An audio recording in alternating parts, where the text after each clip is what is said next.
Dodge City and in the territory on west, there's just one way to handle the killers and the spoilers, and that's with a U.S. Marshal and the smell of Gunsmoke.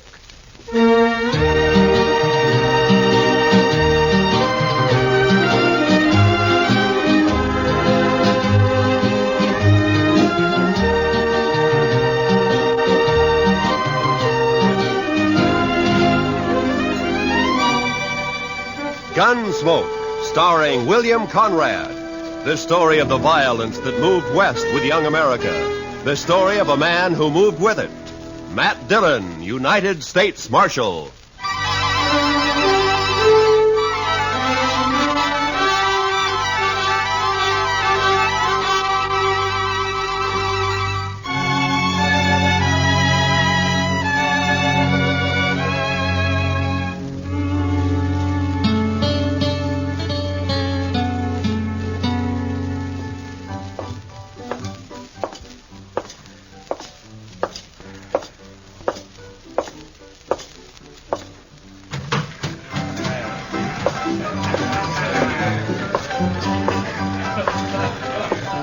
Welcome to the Cherokee Palace, Marshal.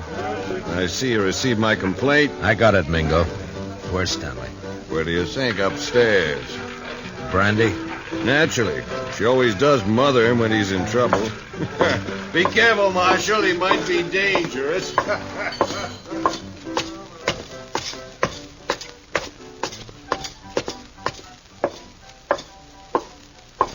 Well, Marshal, you got a sweet word for Dixie? Yeah. Move. Oh, it's not very sweet. It was to the point. Say hello to Jim for me, huh?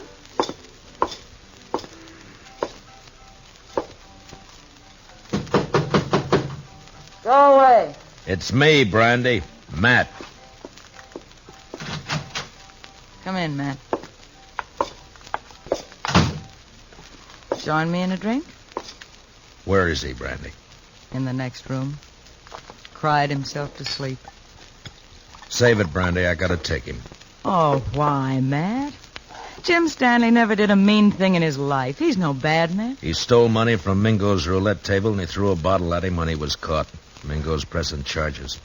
Stanley can clear himself in court. Huh? Against Mingo's witnesses? Do you bring Stanley out, or do I go get him? Go get him. But I wouldn't be proud, Matt. Stick to running dance hall girls, Brandy. Let me run the law, huh?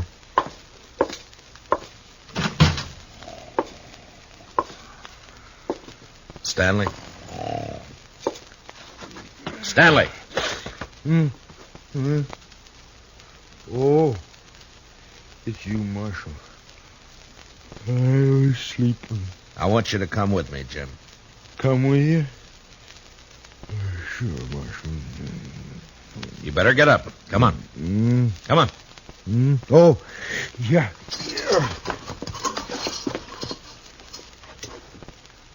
Oh, where are we going, Marshal? Would you like to visit my ranch? I got a new colt. The prettiest little sorrel you ever saw. Jim. What? We're going to jail. Jail? Me, Marshal? Do I have to? Yes, Jim. I've never been in a jail. I'm sorry, Jim. No. I can't go in there. Oh, Marshal, I ain't never been locked up before. Please, don't make me. I have to. I didn't mean to do it. Honest. I just lost my head when I realized my money was gone. I wouldn't have kept those chips. I know that. I just grabbed them. I don't know why. They were there, and I just grabbed them, and then Mingo started in on me. He kept saying things, bad things about... Take it easy, Jim. I wouldn't have cared, except that, well, Dixie was there. He kept yelling at me that I was a thief right in front of her. I tried to make him stop, and he wouldn't. And then something happened. The bottle was there. You threw it at Mingo? No, I just threw it, Marshal. I was crazy. I didn't mean to hurt nobody. I believe you, Jim. Marshal, will you ask Dixie to come and see me later? Yeah, sure, I'll ask her. Thanks. I just want to tell her not to blame Mingo for all this. She might say something or give up her job. Don't worry, Jim. I don't think Dixie's going to give up anything.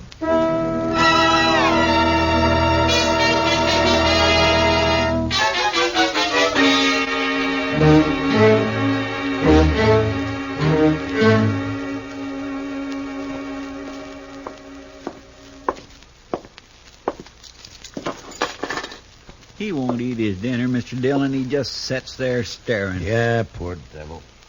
He won't really be convicted, will he? Well, I hope not, Chester. Mingo's the one who ought to be in jail. Look, Chester, this isn't exactly my idea of justice either. A shady gambler against a simple-minded horse rancher. Hello, Marshal.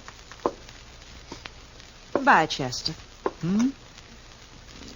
Oh, goodbye. I'll run along. You stay put, Chester. Oh, now, Marshal, I wanted to be alone with you. I sent for you to come and visit Jim Stanley, and you better be nice to him. Most fellas are tickled pink if I like them. They say I'm pretty. You're pretty enough. That's better. I knew you liked me. I said you were pretty. I didn't say I liked you. Oh, now that's nasty. Would you like to hear what I really think of you? No, don't bother. I get the idea. You're Mingo's girl. When I feel like it. Then why do you have to tease a man like Stanley, drive him to drinking and gambling and trouble like he's in now? He's sweet. He thinks I'm beautiful.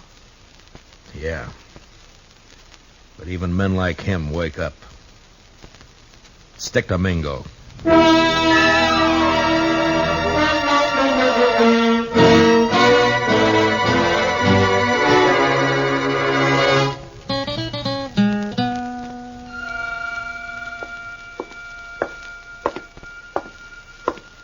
Hello, Marshal.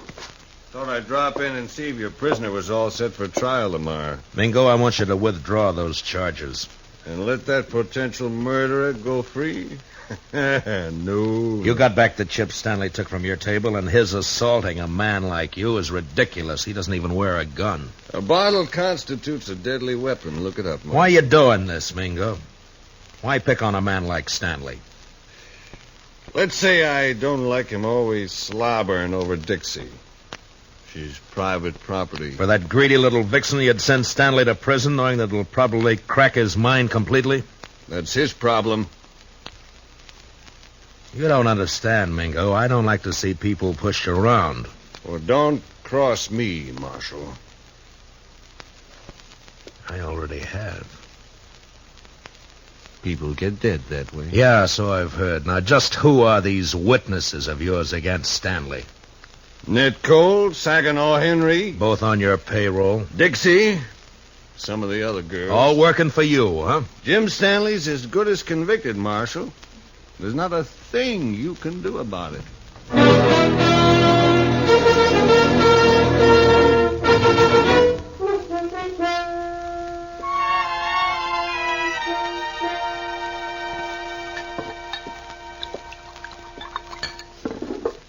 Here, man.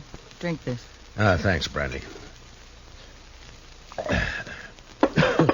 You know, all you need to do is stop fighting yourself, Matt. You're mixed up. Yeah, that's sure true, Brandy. You know, it's funny when it's something you can fight with your fists and your guns, it's easy, but how do you fight a deal like this?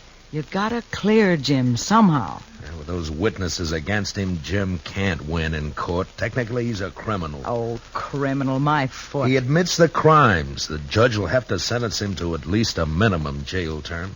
We know there are witnesses who can prove he's innocent. Now, a smart man would find a way to make him talk. I've been thinking about it. Well, I'll tell Jim you were asking after him. I think he'd like that. He's Dixie's. I had me a man once, Matt. I traded him for a bottle of brandy. I paid a stiff price for my name. You're not through yet, Brandy. Oh, sure. I play mother to everybody. Take everybody's troubles on my shoulders. Help salve my conscience. Don't ever hurt a person, Matt. You never get through paying for it. Well, I better be going. Where? To try to get some of those witnesses to talk.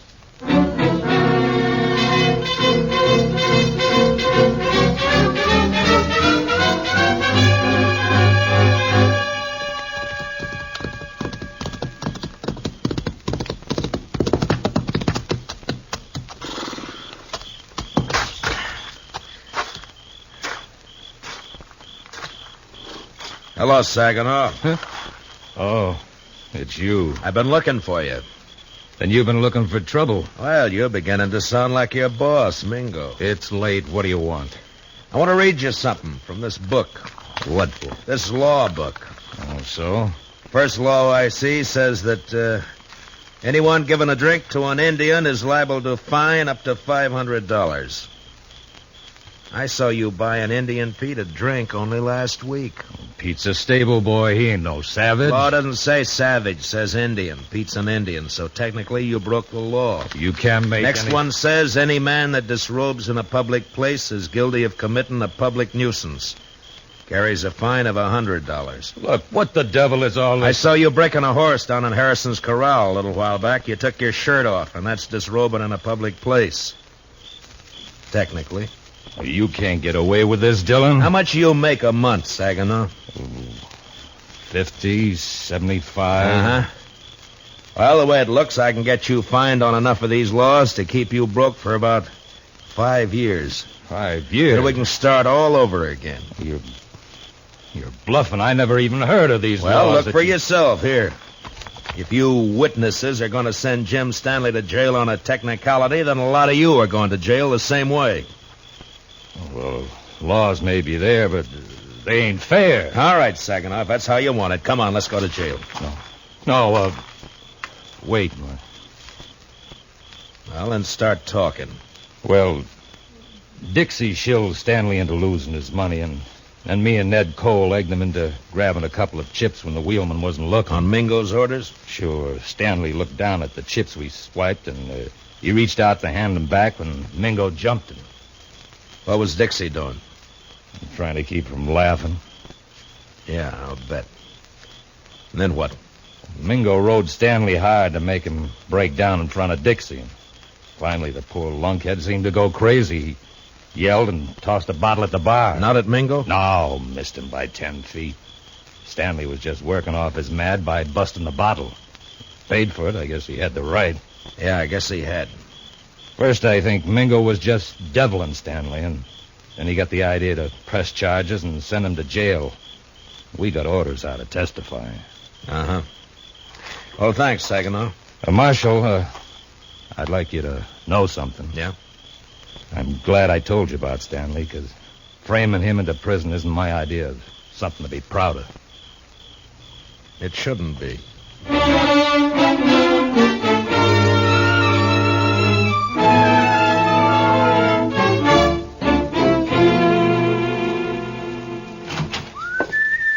Ah, good evening, Chester.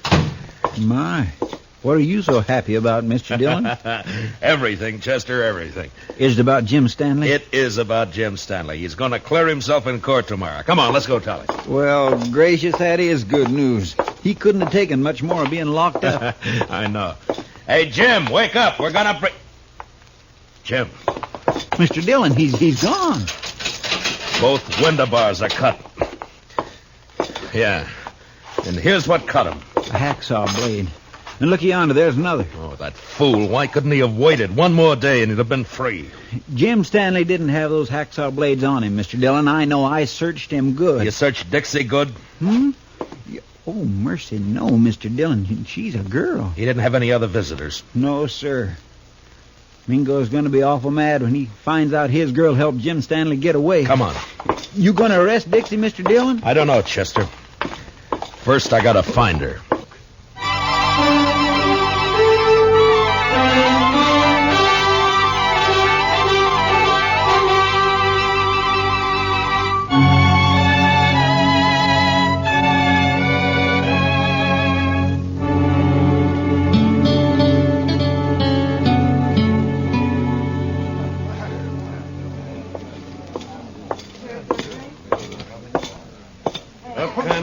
aren't you, Marshal? Where's Dixie, Mingo? Dixie, she's gone. I don't know where she is. You're lying. No, I swear she disappeared hours ago. I still think you're lying. Dixie's here someplace. Nah, he's telling you the truth for once, Matt. Dixie's gone, all right. Are you sure, Brandy? Saw her right out of town. Was Stanley? Yeah, Matt. The two of them. Dixie and Stanley? Dixie passed him some saw blades. He cut his way out. That rotten double-crossing hellcat. She's your girl, Mingo. I'll be the laughing stock of Dart City. Good. I hope they laugh you clear out of Kansas. If it's the last thing I'll do, I'll find her. Both of them. Finding them is my job, Mingo. Go ahead. But you better beat me to them, or you'll be arresting them dead.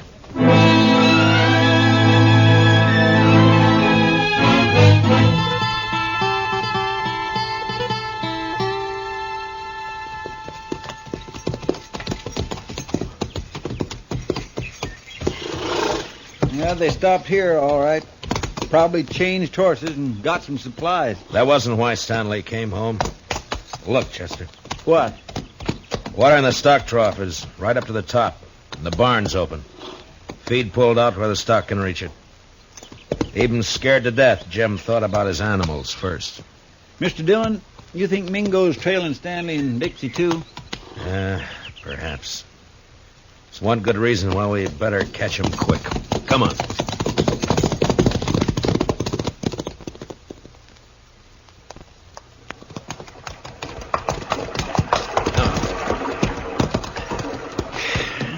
Still no sign. Looks like we've lost them for good now. What do we do, go back, Mr. Dillon? We can't let Mingo find them. Sure, but the way they've been zigzagging back and forth for the last 4 days, we don't have a chance in 1,000. I'm not so sure, Chester. Hmm? You know, there's a certain pattern about the way Stanley and Dixie have been moving. I don't think they're trying to leave this section at all. Yeah, we have been getting closer and closer to Dodge with every circle lately. And not only to Dodge. Mr. Dillon, you got an idea? Yeah, maybe. Come on, we'll ride back to Stanley's ranch.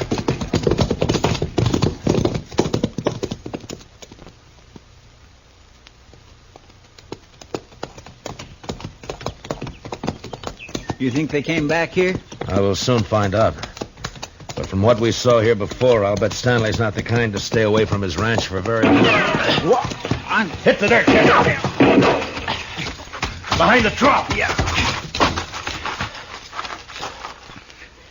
It's Jim Stanley. There's his horse. Yeah.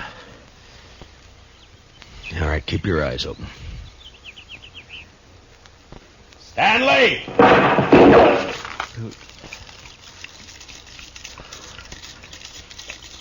Jim, it's Matt Dillon. Let me talk to you. You go away, Marshal. I don't want to hurt you, but I ain't going back to that jail. Now, you go away now. I'll kill you. Jim, listen to me. I've got a witness. You better leave quick now. Please, Marshal.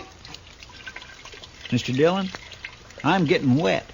That's better than getting shot. Keep your head down. Yes, sir. Sure is wet. Stanley's in a good position. Closest cover for us is the barn. That's across 50 yards of clearing. That's a long run. He could pick us off before we made 10 feet. Yeah. Jim, I'm not leaving until I've talked to you. Leave me alone, Marshal. Can't you leave me alone? I'm coming to talk to you, Jim. No! No, stay back! I warn you! Mr. Dillon, don't do it. That's a crazy man. That's a frightened man, Chester. I'm coming unarmed, Jim. I don't think you're a murderer, but if you are, this is your chance. Well,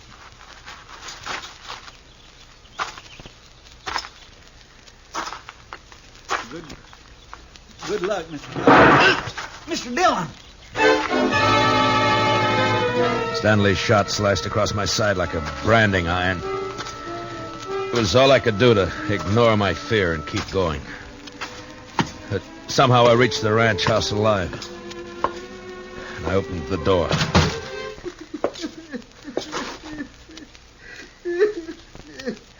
Jim Stanley stood there holding his gun and crying.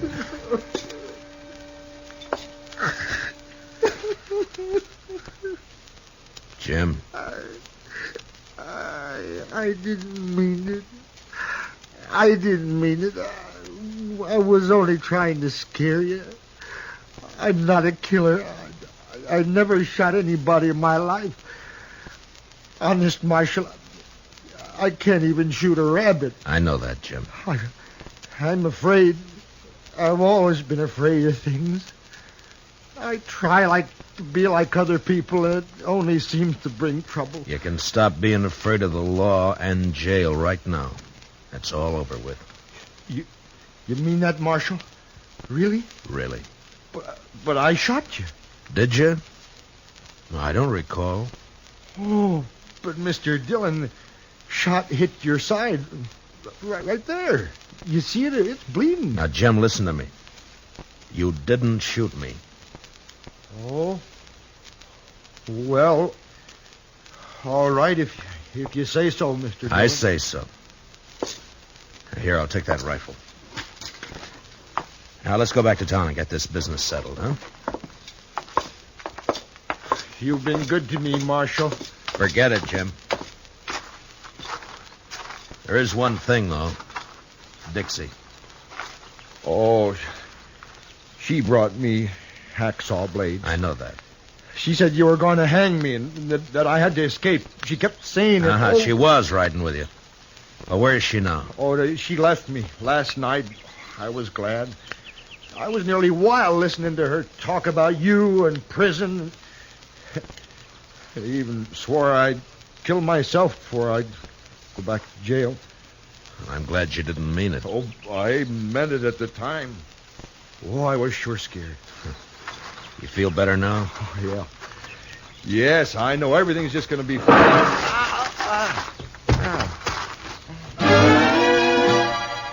The rifle slug splashed the side of Jim's face with red, and he crumpled into the dirt. From the water trough, Chester opened up and drew the fire of whoever was hiding in the hayloft of the barn. I could see a gun barrel poking out from the side of the hayloft. And I picked up Stanley's rifle.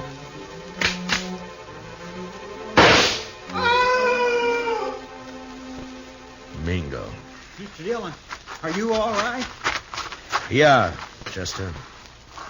But Mingo's dead. Well, how about Jim Stanley, Mr. Dillon? Yeah, he was scared more than hurt. He should come to any minute. Well, my goodness. Oh, this looks like a sure enough war's been happening around here. Where have you been, Dixie? Oh, sure now, Marshal. A girl's got a right to look after her investments. My Mingo and Stanley both dead. Well, now that's a real shame. Hmm? Oh, but Jim Stanley's going to Chester. You said investments. The only investment you've made is prison time for helping Jim escape. Me? Well, how you going to prove anything, Marshal? With Jim dead. But he's... Chester, why don't you go look after the horses? But Mr. Dillon... Yes, sir. It's a right good thing because I'm going to be terribly busy, you know, taking care of poor Jim's ranch and money and of course, the funeral and everything. Why should all that concern you, Dixie? Because I'm Jim Stanley's widow. What? I married him 3 days ago in this city. It was such a sweet wedding. Yeah, I'm sure it was. And now all I have left are some memories. And, of course, this little old ranch and Jim's money. Dixie, there's something you should know. Hmm? You also got a husband. Have you heard enough, Jim? Enough. Jim! When I saw you fall... You're sure bad, Dixie. Oh, Jim, you mustn't pay no mind to what I said. I was upset. Didn't I come back just to be with you? No good, Dixie. Jim's onto you now. Jim, are you going to let him talk to me like that? He's my friend. And I don't like you now, Dixie. Oh, that's too bad. I'm still your wife. Marshal, can she make that stick? Well, by law, you have to support her, Jim. course, it don't say how. Marshal, you stop putting ideas And, of course, she has to take care of your house for you, Jim. Clean it, do the chores, cook for you. Cook? Me? Cook for him? He can make you, Dixie. It's his right. All right, or not. I'd like to see him try. He can do it, Dixie. Yeah? Well, they can't if I'm not here. And I'm leaving right now.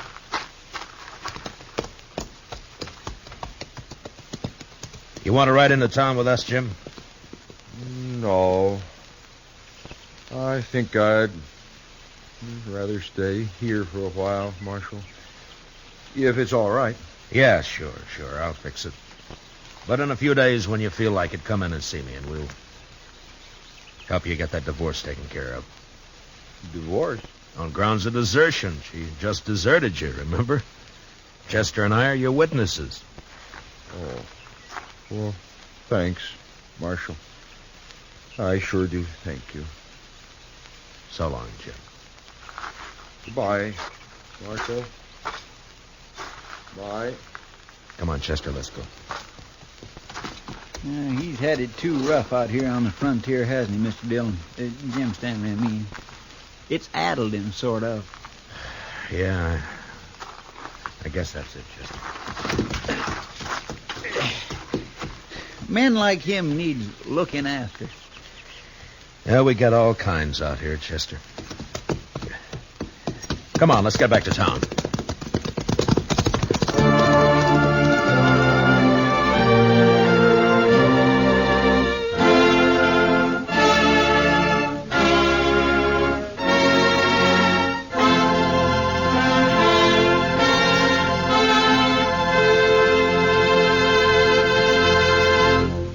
Gunsmoke, under the direction of Norman MacDonald, stars William Conrad as Matt Dillon, U.S. Marshal. Tonight's story was specially written for Gunsmoke by Herb Purdom, with music composed and conducted by Rex Corey. Featured in the cast were John Daner and Michael Ann Barrett, with Paul Dubov, Vivi Janis, and Bill Lally. Parley Bear is Chester. Join us again next week as Matt Dillon, U.S. Marshal, fights to bring law and order out of the wild violence of the West in Gunsmoke.